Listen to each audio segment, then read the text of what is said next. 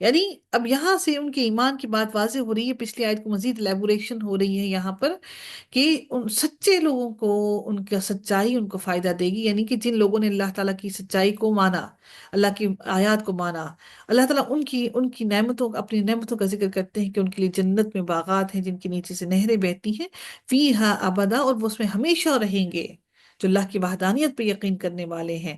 رضی اللہ عنہم ورضوا عنہ، اللہ ان سے راضی ہو گیا اور وہ اللہ سے راضی ہو گئے۔ ذالک الفوز العظیم، اور یہی تو سب سے بڑی کامیابی ہے، اس سے بڑھ کر تو کامیابی کوئی نہیں، یہ تو قابل رشک مقام ہے۔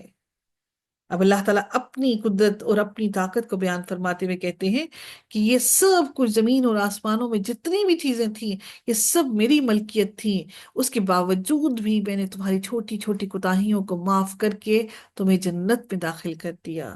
سبحان اللہ، رب کائنات ہم سب کو بھی جنت میں داخل کر دے، ہماری کوتاہیوں کو بھی معاف کر دے۔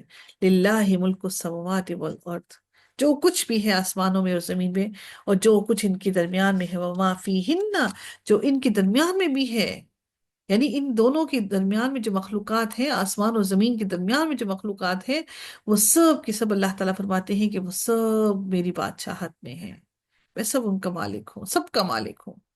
وَهُوَ عَلَى كُلِّ شَيْءٍ قَدِيرٌ، اور اللہ تعالیٰ فرماتے ہیں اور وہ وہی ذات ہے، وہی ہے جو ہر چیز پر پوری طرح سے قدرت رکھتا ہے، پوری طرح سے طاقت رکھتا ہے۔ وآخر دعوانا الحمد لله رب العالمين، صلی اللہ تعالی علی خیرہ خلقہ اجمعین، برحمتک یا ارحم الراحمین، سبحانک اللہم وبحمدک، نشہد اللہ الہ الا انت، نستغفرک ونتوب الیک۔ السلام علیکم ورحمۃ اللہ وبرکاتہ۔